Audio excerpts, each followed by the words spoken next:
Vous croyez en l'efficacité de la prière? Oui. Amen. Amen. Alors je vous propose un deal. Vous priez pour moi et moi je prie pour vous. D'accord? Vous priez pour que voilà, je sois vraiment dans la paix, que je sois libéré de toutes les tensions. Hein. Parce qu'aujourd'hui, dans la prédication, je m'attaque à une place forte de l'ennemi. D'accord? Donc, non, je pense qu'il va y avoir du combat. Et puis, alors, vous priez pour moi pour ça, et moi, je prie pour vous, pour que vous puissiez recevoir en plénitude, selon vos besoins, voilà, ce message. Voilà. Seigneur, voilà, je te remercie pour cet instant d'église, pour nous tous ensemble, avec toi au milieu de nous. C'est vraiment une joie, voilà, et je te remets cet instant de parole, Seigneur, où tu t'adresses à ton peuple. Et moi, je te prie, Seigneur, que tu sais, nous avons tous des besoins, toujours, et nous allons tout doucement vers un grandissement, et nous avons, voilà, ces besoins. Et je sais que toi, tu sais les besoins de chacun, tu sais les paroles qu'ont besoin de recevoir chacun pour grandir, pour être toujours un peu plus libéré de vivre ta vie, de l'exprimer autour de nous, Seigneur, et que ton royaume soit annoncé, que ton royaume soit vécu, Seigneur. Alors, je te prie que ces paroles, Seigneur, puissent vraiment toucher là où chacun a besoin. Et puis aussi, voilà, je lis l'ennemi dans toutes ses volontés de corrompre ses paroles, de semer la confusion, d'accuser. Je lis tous ces esprits accusateurs dans le nom puissant de Jésus. Amen. Voilà. Alors, cette image du levain que tu as apportée, Élie, elle est bien, je ne pensais pas du tout. Et dans le sujet d'aujourd'hui, c'est vrai, il y a un bon levain et il y a un mauvais levain. Et le sujet d'aujourd'hui, vous allez voir ce que le mauvais levain est capable de faire. Et le titre de la prédication, c'est « Fais gaffe à tes pensées », quoi. Fais attention à tes pensées. Et c'est donc le combat des pensées. Alors je suis sûr que vous avez déjà entendu pas mal de prédications là-dessus, peut-être lu des livres, c'est très très bien de lire des livres dessus. Mais je pense qu'on n'en parle jamais, et le but du jeu de la prédication, c'est pas de traiter le problème, parce que le problème, il est immense, d'accord? C'est de réactiver cette attitude d'attention. Fais gaffe, quoi, fais attention, parce que les pensées peuvent être vraiment du très mauvais levain, et façon factuelle dans notre vie, il faut le reconnaître, parfois nous nous laissons emporter bien loin dans nos pensées, parce que le levain, il a produit son effet. D'une petite, vous savez, le levain c'est toujours ça, on relève, on prend une petite partie de levain pour une grosse partie de pâte, et cette petite partie est capable d'avoir des actions, mais vraiment très puissantes dans notre vie. Dans un sens comme dans l'autre, il y a le bon levain. Mais aujourd'hui, c'est fais gaffe au mauvais levain de la parole. Et il y a des exemples dans la parole comme ça, mais quand on réfléchit, quand on regarde les effets, on se dit, mais c'est stupéfiant de voir comment des pensées ont peu à peu germé pour aboutir à la mort, soit à la mort réelle, soit à des pensées mortifères et la mort relationnelle. On va voir les trois sphères de notre univers relationnel, pour voir à quel point ce levain peut agir dans ces trois sphères de l'univers relationnel. Mais moi, alors je cherchais un verset pour introduire ce message, et puis en lisant, voilà, c'est ma Bible, il y a Luc 22, 3, et c'est écrit, vous allez tout de suite reconnaître le passage, « Ce fut alors que Satan trouva accès dans le cœur de Judas. » Voilà, ce fut alors que Satan trouva accès dans le cœur de Judas. Dans notre version de la Bible, dans le français courant, je pense, c'est littéralement Satan entra dans Judas. Je pense pas, je ne sais pas si vous êtes d'accord avec moi, je suis à la science infuse et à la connaissance totale de la Bible, à la compréhension de toutes choses, mais je ne pense pas qu'on puisse dire que Judas a été possédé à ce moment-là par Satan. Puis il y a André qui me fait une petite confirmation en disant non. Et ouais, super. Mais j'aime bien ça, c'est la version parole vivante. Ce fut alors que Satan trouva accès dans le cœur de Judas. C'est-à-dire que je suis sûr que, vous savez quand même que c'était un disciple.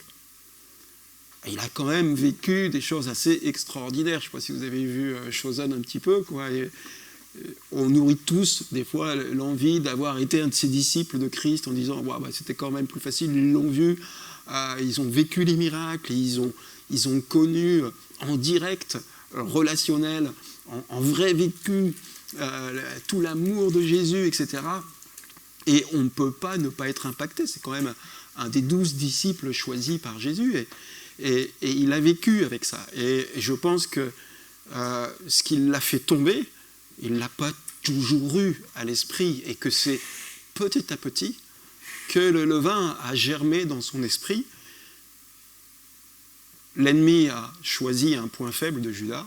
Comme pour nos pensées, il va toujours choisir des points faibles. Il va entrer là où on est fragile. D'accord ? Il y a des portes qu'on sait ne pas devoir ouvrir et donner accès, et il y a bien cette idée de porte, d'accord ? Et un jour, on ouvre la porte.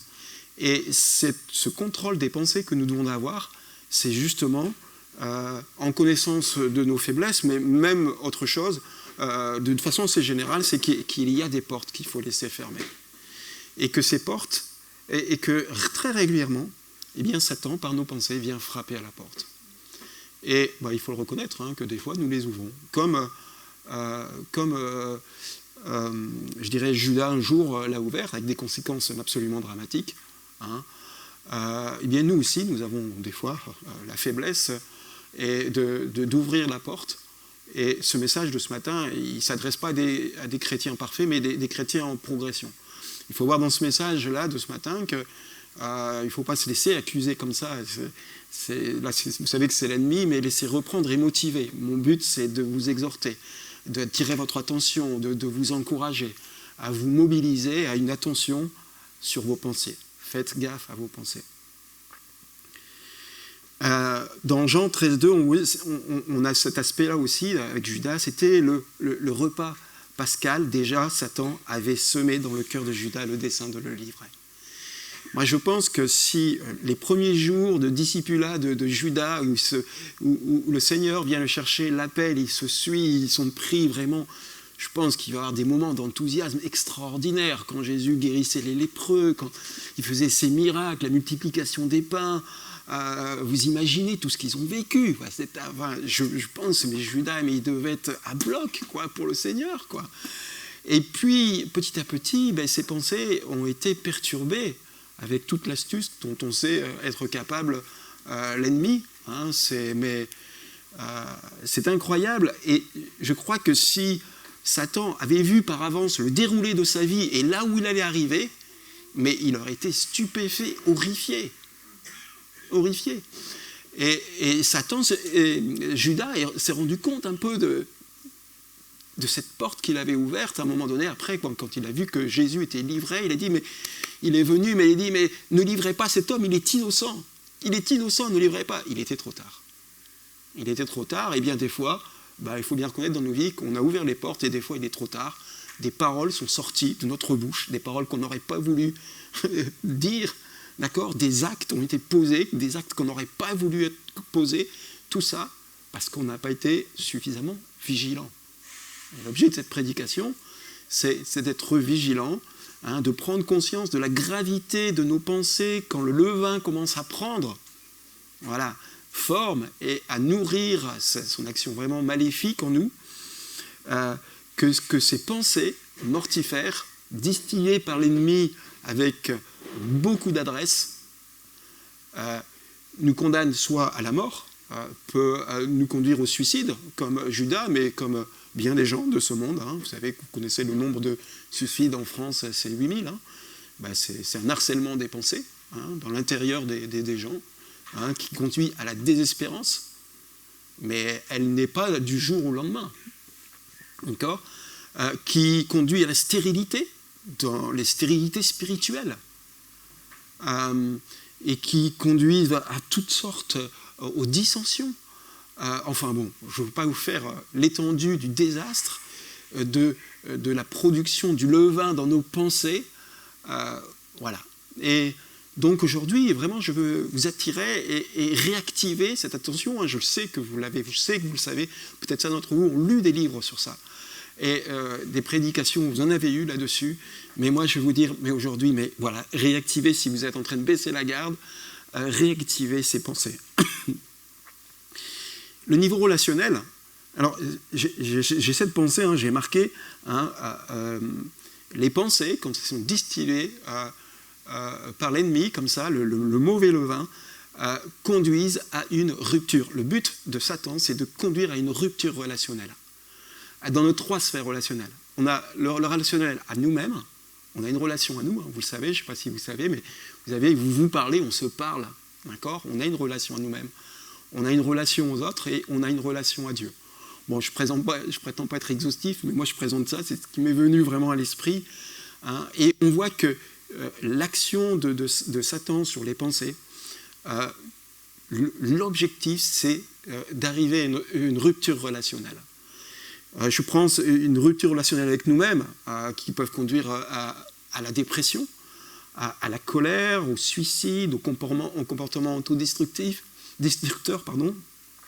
Et puis, je pense aussi avec les autres, et particulièrement dans la sphère de l'Église, que ces pensées mortifères sont capables de semer la division et la mort d'une Église. Écoutez, moi je l'ai vécu, je pense que Valérie et André seront d'accord. Je pense que pour une grande partie de la mort de l'église de Marly, qu'on a connue, qui nous a beaucoup attristés, ça a été des pensées, des paroles. Les paroles ne sont que l'expression qui sortent des pensées.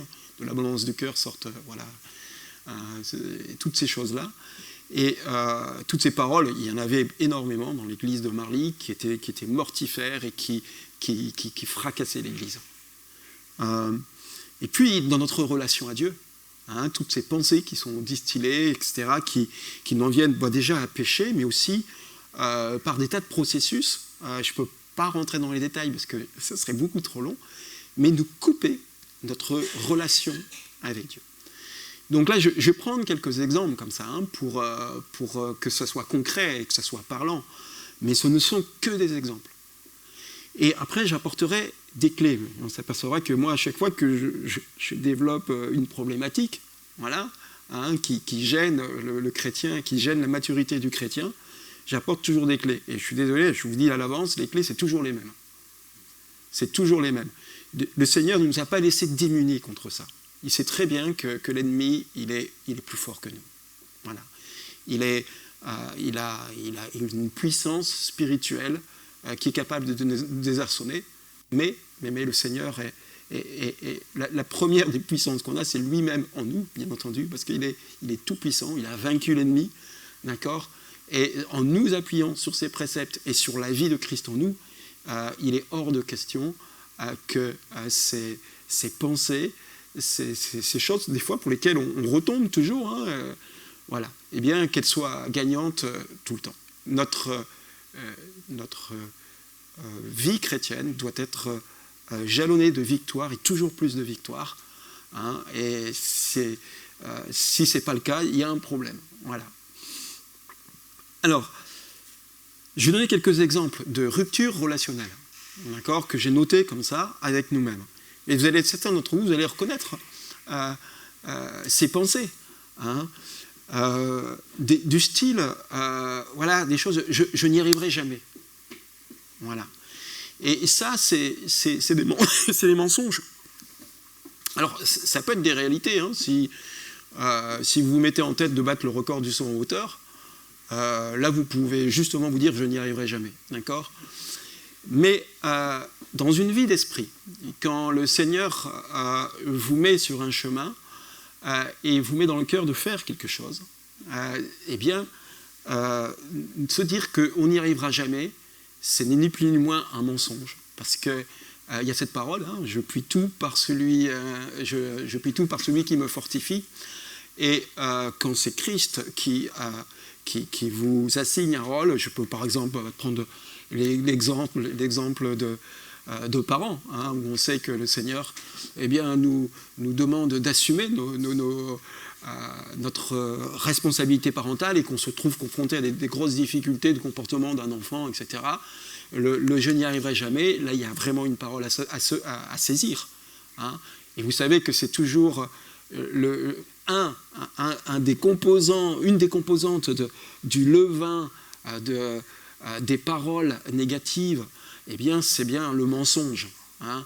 Je pense qu'il y a des deux armes principales, mais il y en a d'autres aussi. Je ne veux pas aborder une réponse exhaustive à ce sujet aujourd'hui, mais je pense que déjà le mensonge et les accusations détruisent énormément les pensées positives, je dirais, des chrétiens.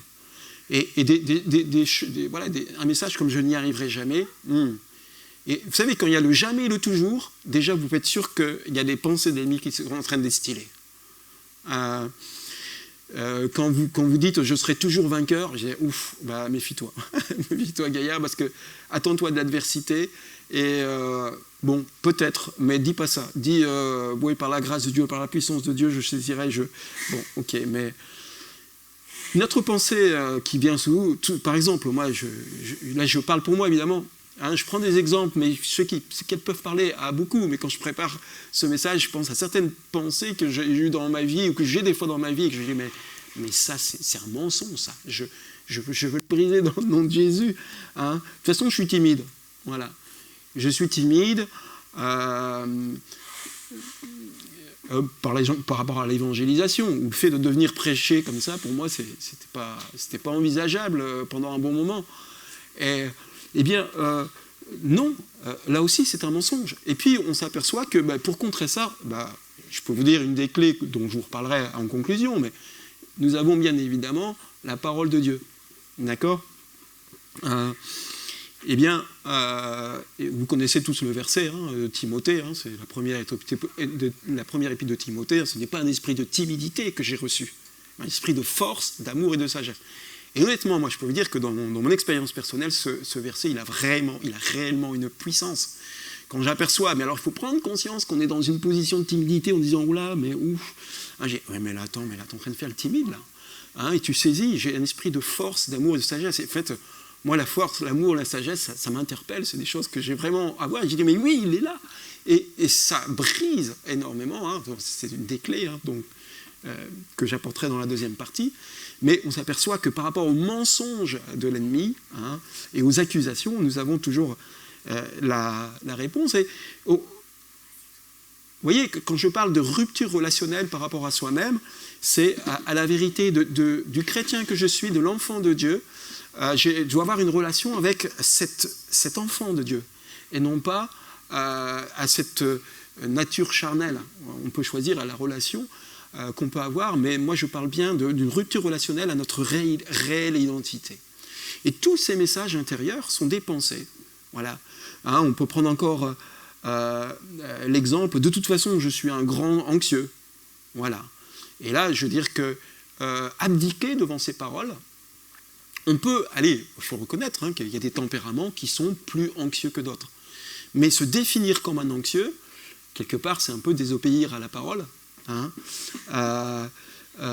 Parce que si on laisse, je veux dire pas qu'on est désobéissant parce qu'on est anxieux à un moment donné, mais si on laisse l'anxiété à un moment donné s'installer, encore faut-il en avoir conscience de cette anxiété, eh bien, on désobéit parce qu'il y a le Seigneur qui dit ne sois pas inquiet. Et il a de bonnes raisons, il a des bons arguments pour nous montrer que nous ne devons pas être inquiets. Et je pense que vraiment nous péchons quand nous disons de toute façon je suis un grand anxieux. Dans la famille ça a toujours été comme ça.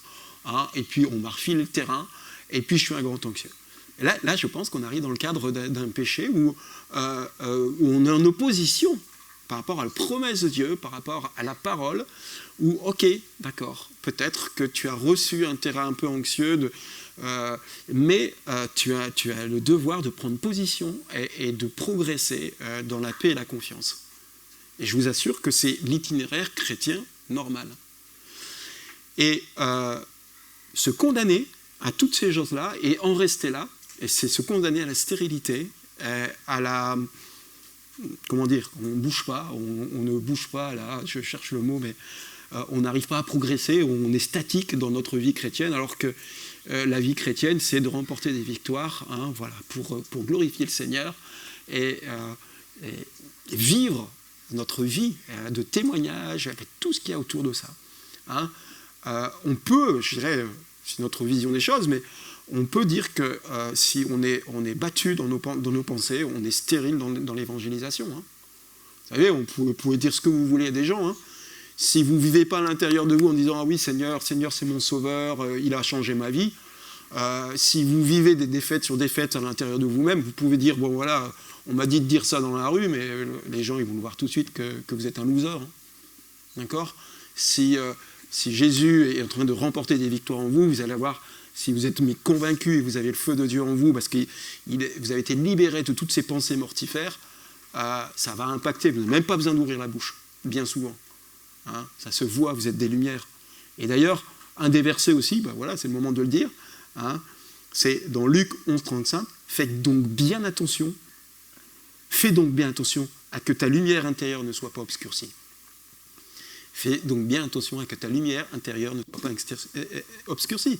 Eh bien, il s'agit, il est mis dans un autre contexte, mais je trouve qu'il est tout à fait valable, je me permets de le citer ici, hein, c'est que fais bien attention que la lumière de tes pensées, la lumière projetée par tes pensées ne soit pas obscurcie. Et que tu n'oublies pas ton identité en Christ, qui tu es, et ce que te demande le Seigneur aussi, mais ce qui te donne la force de le faire. Donc dans notre sphère relationnelle, hein, là je viens d'aborder la dangerosité des mauvaises pensées, des pensées fourbes que distille l'ennemi, des accusations, des mensonges sans arrêt. Dans le premier univers relationnel, c'est à nous-mêmes, et puis l'univers aux autres, vous le savez bien. Je vais passer très rapidement sur ce problème, et je parlais de l'exemple de Marly, mais aux autres, hein, je dirais plutôt, rupture, sont des pensées qui viennent contre les autres, rupture relationnelle contre les autres. J'aime bien cet aspect où on va détruire les relations. Et je peux prendre un exemple très rapidement, hein, des exemples d'église. Hein, c'est ce qui arrive dans beaucoup d'églises, c'est la critique, la médisance sur nos autorités, par exemple. Bien sûr, nos autorités ne sont pas parfaites. Mais il y a une façon de le vivre, l'imperfection, et quelque part de se compléter, de s'encourager. Vous savez ce que c'est qu'on peut renverser ses pensées négatives, hein, le pasteur, le couple pastoral ne sont pas parfaits, il y a des choses qui peuvent nous impacter par moments, etc. Et alors là on va choisir, hein, la direction des pensées, le bon levain ou le mauvais levain, et vous savez ce que c'est capable de produire. Je pense que vous avez tous vécu dans la vie d'église les catastrophes, hein, quand le mauvais levain prend le dessus, voilà. Et bien c'est juste une catastrophe. Et donc il faut faire attention à cette porte, qu'on ouvre ou pas. C'est une réalité parce que vous dites peut-être, ah oui, mais moi je n'ai jamais médit, puis je dirais jamais médit, etc. Mais ce n'est qu'un exemple. Et je peux vous garantir que l'amplitude des domaines dans lesquels vos pensées peuvent pervertir et vous détourner du chemin que le Seigneur avait tracé pour vous, il est énorme. Et donc, l'important, c'est de prendre conscience, d'analyser, et que vous vous mettiez devant le Seigneur en disant, mais montre-moi, Seigneur, ou là où je suis peut-être prêt à ouvrir des portes, là où j'en ai pas encore conscience maintenant, mais là où je vais m'opposer à la réalité de ton royaume, à l'expansion de ton royaume, à la vie de ton royaume en moi. Nous sommes tous concernés par ça. Et si quelqu'un ici pense et dire, oui, mais moi le problème des pensées, je l'ai réglé, j'ai déjà lu 3 livres dessus, et moi c'est réglé, je peux te dire que tout de suite, cette prédication, tu pourras la réécouter, et puis tu pourras acheter au moins une vingtaine de livres dessus, tu en as grand besoin. Parce que c'est vraiment s'illusionner sur soi-même, de croire que ce n'est pas notre problème, c'est le problème des pensées. Il faut savoir que nous sommes en guerre. Est-ce que vous êtes conscients que vous êtes en guerre? L'ennemi ne fera aucun quartier. Et je crois, c'est son action principale, sa capacité à nuire, à détruire, c'est bien dans le domaine des pensées intérieures. Et vous savez, Hitler, quand il a envahi la France, il y avait un pays neutre, qui était la Belgique. Normalement, on n'envahit pas un pays neutre, d'accord? Il ne s'est pas gêné. Il avait ses intentions, hein, et il a marché sur la Belgique, hein, il les a écrasés, pour arriver à ses fins. Satan, c'est exactement la même chose. Vous avez l'impression, parce que tout va bien chez vous, vous sentez qu'il n'y a pas de combat spirituel, que vous êtes dans un moment de bénédiction, et puis tout va bien. Mais je remarquais que à côté, moi, je connais des gens dans le monde où tout va bien, ils sont en paix, hein, tout va bien.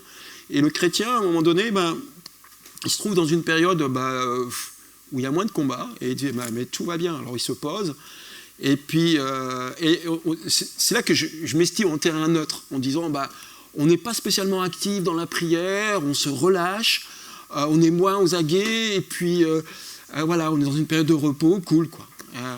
Moi j'ai fait mon service militaire et j'ai appris à combattre, voilà. Et dans les exercices de combat qu'on avait, on avait des fois des camps, on allait en camp, et on savait pertinemment qu'on allait se faire attaquer la nuit. On campait, on mettait notre tente, on était en exercice militaire, et le but du jeu, c'était d'être réactif rapidement la nuit.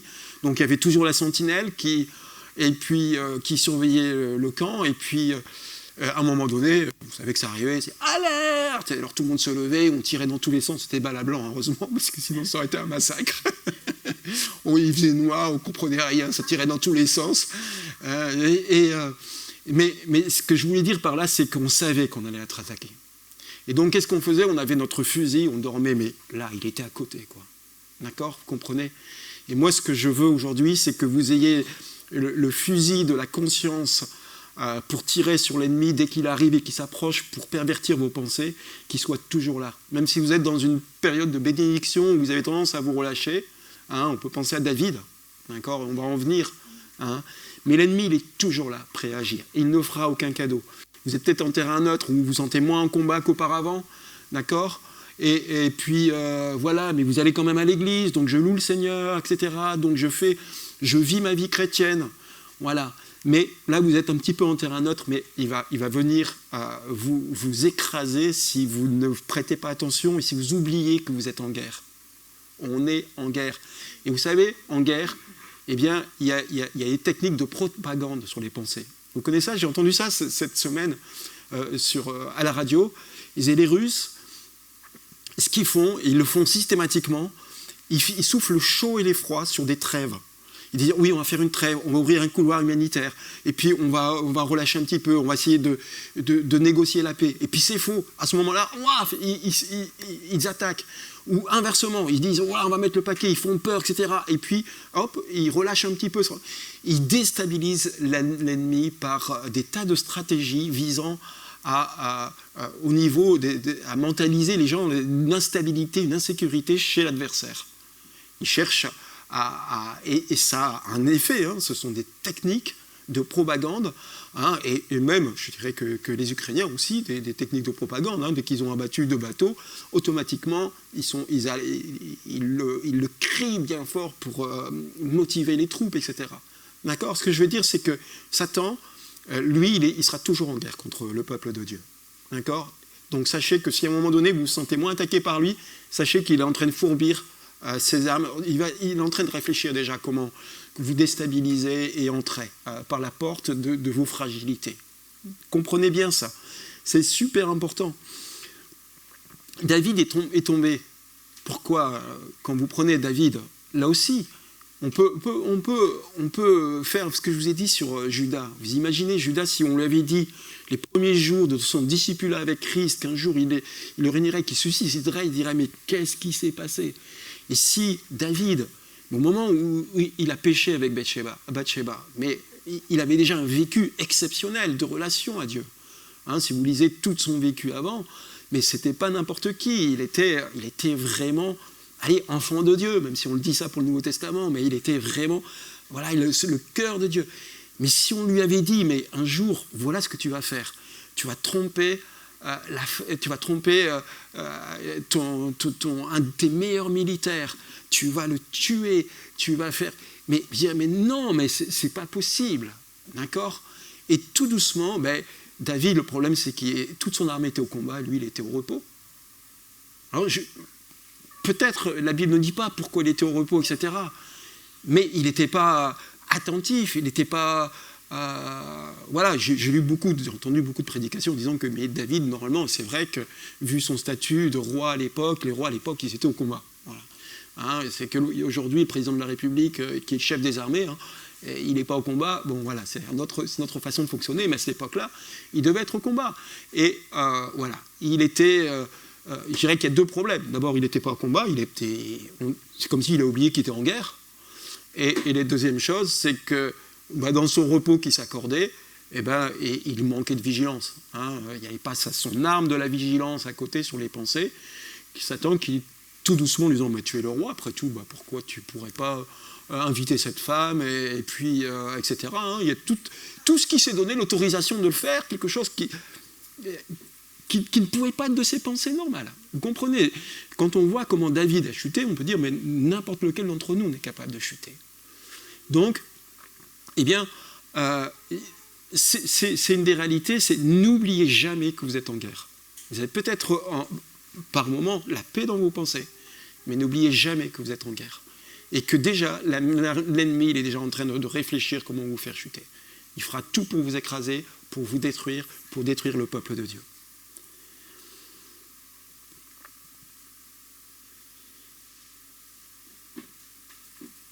J'ai fait une petite parenthèse pour dire que nous sommes en guerre, parce que j'avais oublié, je voulais le dire plus en introduction, mais je vais revenir sur les 3 sphères relationnelles. Je veux dire donc, l'ennemi va détruire, il va nous amener à la rupture relationnelle avec nous-mêmes, la rupture relationnelle avec les autres. On a vu la critique, la médisance dans l'Église. On peut dire aussi quelque chose comme la suspicion, d'accord, je vais pas, il y en avait énormément, hein, de choses qui peuvent nous séparer et amener une rupture relationnelle que ne veut pas du tout avec le Seigneur, parce que nous sommes appelés à aimer notre prochain, et l'amour, si ce n'est pas une relation de grande qualité, hein, c'est bien sûr c'est ça.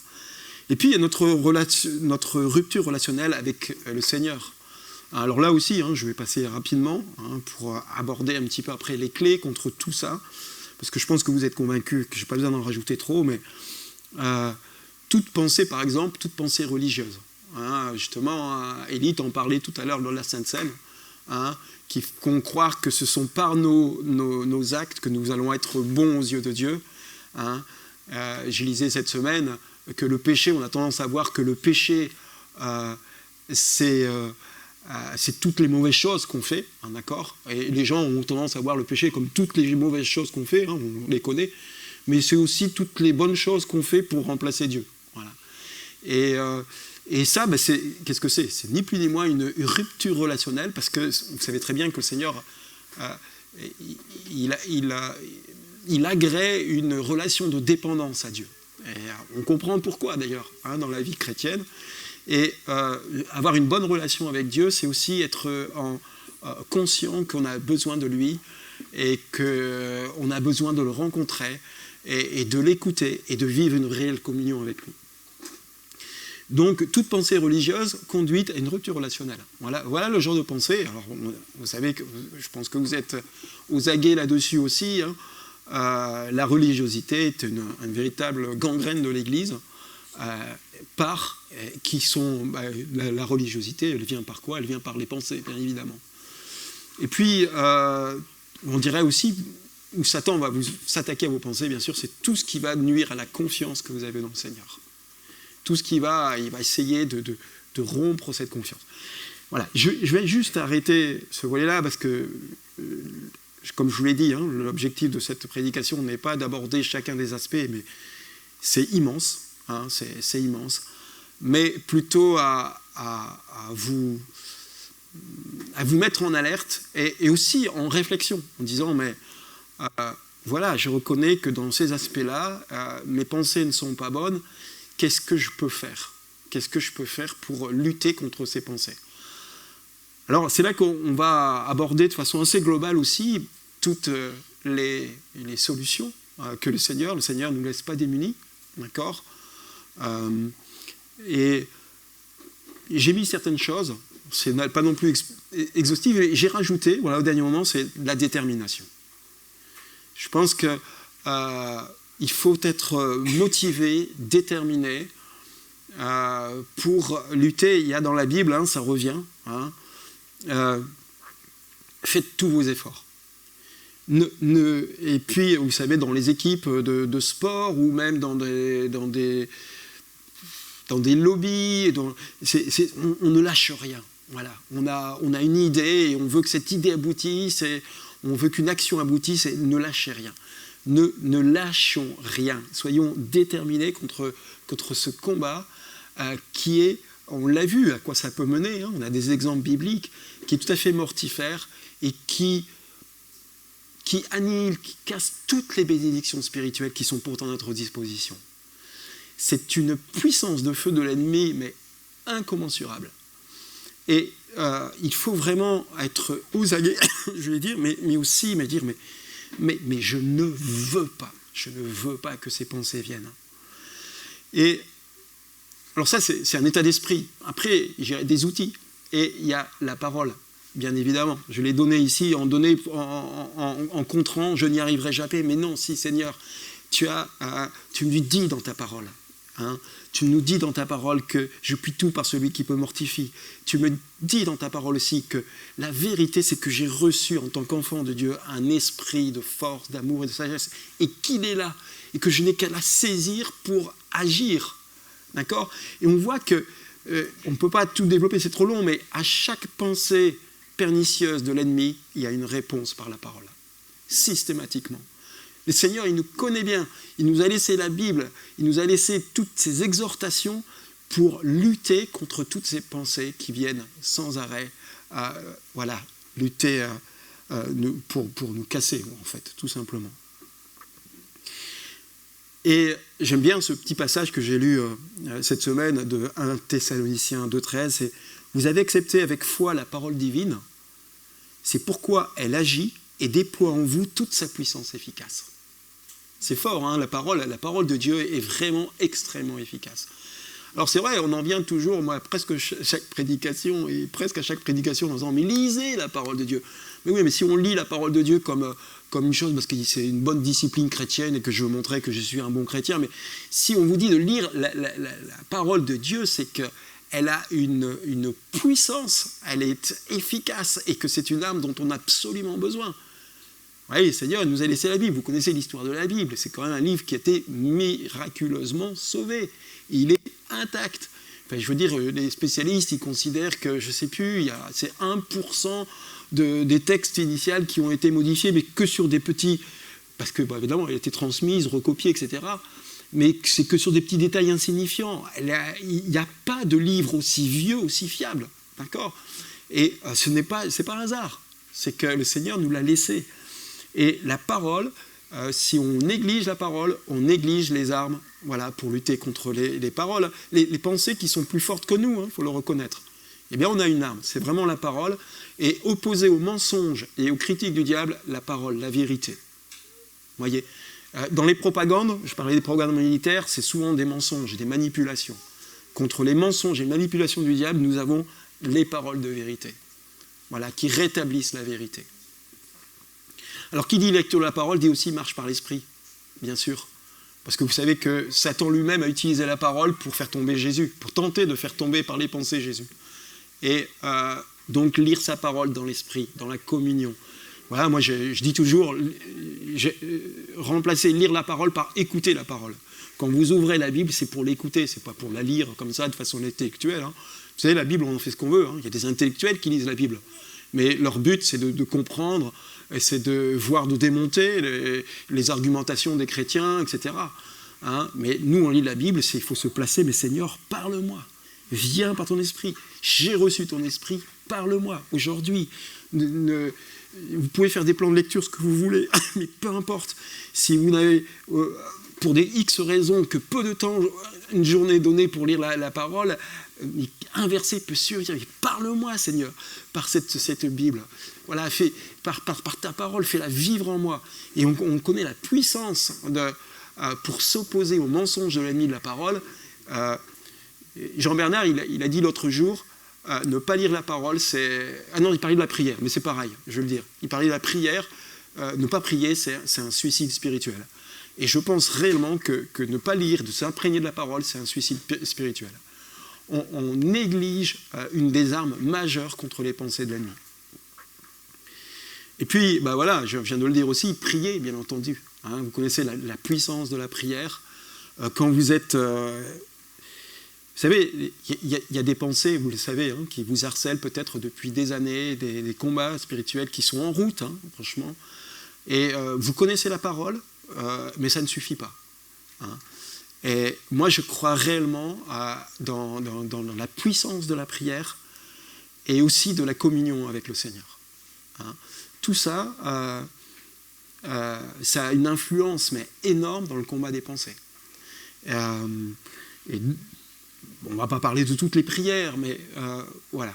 Je veux dire que soyez même, surtout dans les moments, je dirais, où il y a des bénédictions. Quand on est en combat, c'est évident. Quand il y a des difficultés devant nous, c'est évident, on prie dans le Seigneur. Mais quand tout va bien, eh bien, on néglige souvent ces instants de prière et qui sont mais vraiment essentiels pour lutter contre toutes ces pensées. Et la communion, alors je dirais la communion, regardez, si on prend Gethsémanée, finalement, avant la chute de Pierre et de tous ses comparses, qu'est-ce qu'on s'apercevait? Jésus leur avait demandé de prier avec moi. Il dit, mais priez pour ne pas tomber dans la tentation. D'accord? Priez, priez, priez. Pour pas... Et puis, il y a une petite parole qui est dite aussi, au moment où on vient prendre Jésus et pour l'amener au jugement devant le Sanhédrin, etc., il y avait... c'est marqué, Pierre suivait Jésus de loin. Hein, vous comprenez? Et être loin du Seigneur, c'est aussi se risquer d'être captivé par l'ennemi, par nos pensées. Vous savez, l'influence des gens qu'on fréquente est très importante. Hein, et si on fréquente le Seigneur de loin, sa sphère d'influence, son rôle d'influence, la puissance de son influence va petit à petit diminuer. Mais si on est dans la communion avec le Seigneur, si le matin on est vraiment déjà des guerriers, je peux vous garantir qu'il y a bien des pensées. Il y a bien des pensées qui vont être dégagées et surtout vues, perçues avant même qu'elles s'approchent subrepticement et dire mais non, mais Satan, là, je te vois venir avec ces pensées, tu dégages dans le nom de Jésus.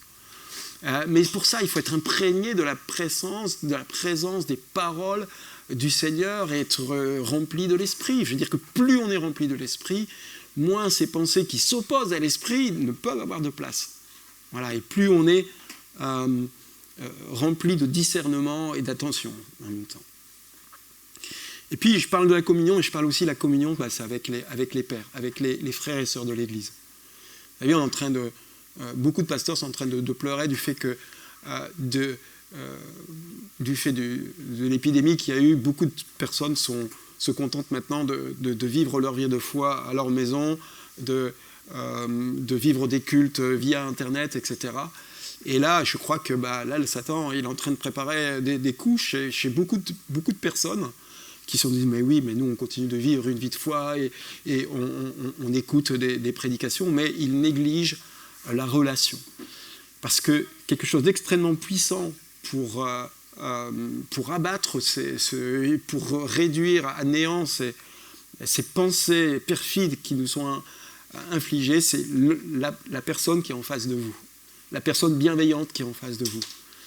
Et moi, ça fait un moment que je pensais aborder ce sujet, c'est que, en fait, moi, je ne suis pas en combat contre les pensées de façon, mais vraiment forte comme ça, depuis tant de temps que ça. C'est depuis que je suis marié avec Anso qu'on s'est aperçu à quel point les pensées perverses pouvaient nous détruire.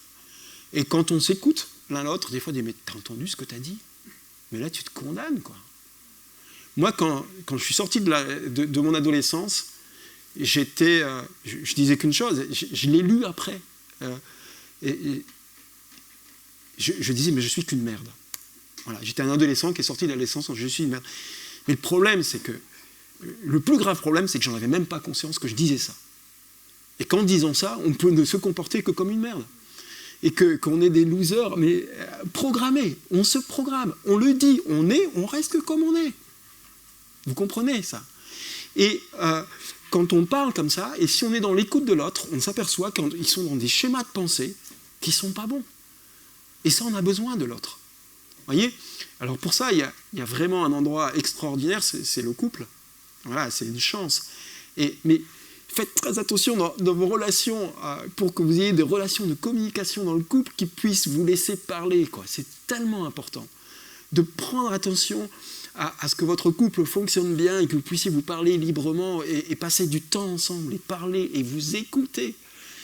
Alors ça, c'est comme vous savez, on prend souvent pour le couple cette image de Deutéronome, 1 abat 1000 et puis 2 10 000. Voilà, c'est très bien. Et c'est tout à fait juste. Et je pense que dans le cadre de la prédication d'aujourd'hui, eh bien, on trouve une illustration parfaite où l'autre protège aussi le conjoint de ses pensées en disant « Mais tu as vu ce que tu dis là, tu es en train de te condamner. Écoutez-vous. » Et dans le cadre de l'Église, quand vous êtes dans le combat des pensées, quand vous êtes dépassé, parce que bien souvent, des fois, il faut reconnaître, on est dépassé, on est submergé. Le diable a une puissance de tir dans nos pensées, mais extrêmement puissante. Ne restez pas seul. Ne restez pas seul. Dans les combats des pensées, quand c'est trop dur, ne restez pas seul. Nous, on a la chance d'être dans une petite église. Et on peut téléphoner au pasteur, il est dispo, à sa femme, il est dispo. Et nous avons vraiment beaucoup de chance. Et je dirais dans les grandes églises, il devrait y avoir, je pense, c'est cette idée-là de binôme, on en parlait avec Anso, de binôme où les gens qui ne sont pas en couple, eh bien, ils ont quelqu'un à qui parler et échanger un peu, en disant, et pour prier, parce qu'il y a la puissance de la prière aussi. Tout ça, c'est, oui, j'invente rien, c'est basique ce que je vous dis, mais c'est tellement important. Toutes ces choses, vraiment, je vous encourage. Et puis, il y a aussi une dernière chose, pour conclure, qui nous permet de mieux lutter contre ce fléau des pensées mauvaises, c'est aussi la sagesse.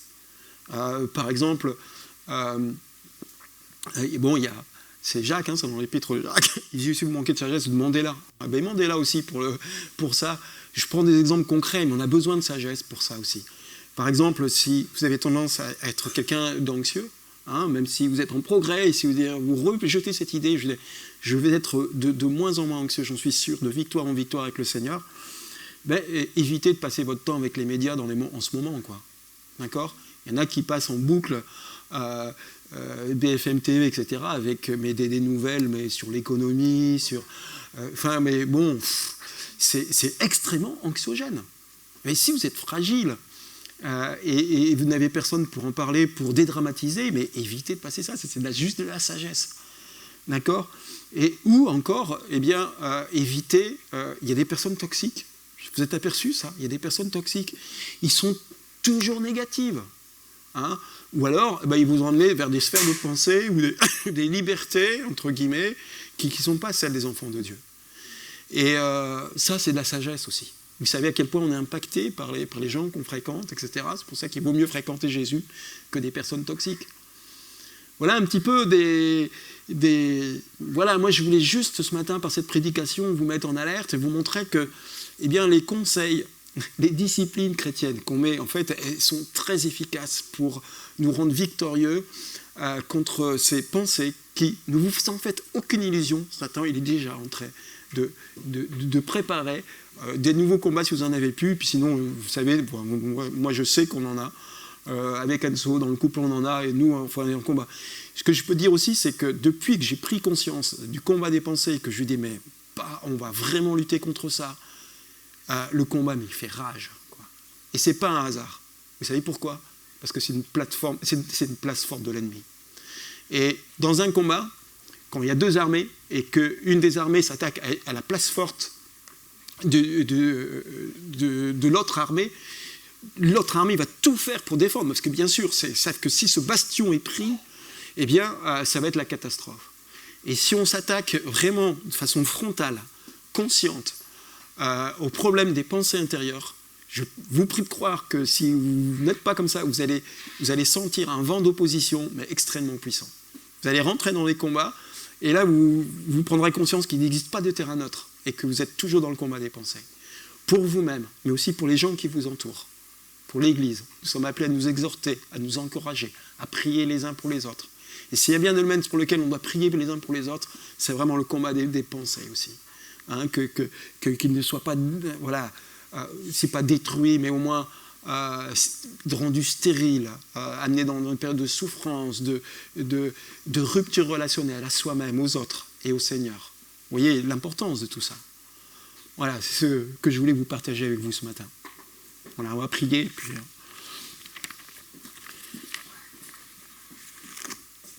Voilà, Seigneur, mais nous te rendons grâce, Seigneur, pour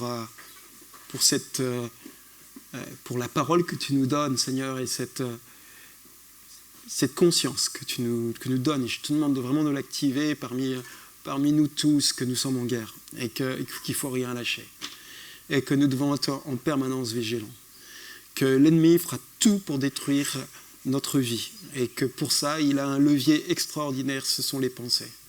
Les pensées qui nous emmènent dans la tentation, les pensées qui nous emmènent dans la stérilité, les pensées qui nous emmènent dans la peur, dans le manque de confiance. Toutes ces pensées, tout cet arsenal de pensées, l'ennemi, il tire. Mais Seigneur, toi, tu ne permets pas que nous soyons sans défense. Et toi, tu es le roi des rois. Et tu nous as donné le bouclier de la foi. Tu nous donnes des armes comme la justice, comme voilà, l'évangile, toute la puissance du Saint-Esprit, du feu de la parole, Seigneur. Voilà, Seigneur, que tu puisses ce matin vraiment saisir chacun de mes frères et sœurs, que tu les puisses, voilà, ou les ressaisir s'ils étaient en train de s'appesantir, Seigneur. Que tu nous donnes vraiment un esprit de guerrier, Seigneur, pour que toutes ces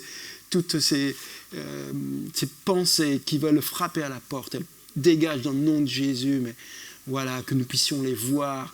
Je demande d'équiper chacun d'entre nous vraiment d'un discernement, une acuité spirituelle qui nous permette vraiment d'entrevoir, de saisir toutes ces armes qu'on a pu donner, Seigneur, donner vraiment le feu de l'esprit, la lecture de ta parole, la communion fraternelle, que tout ça puisse grandir dans le cœur, dans la vie de chacun, Seigneur, pour que en finalité ton royaume, Seigneur, puisse avancer.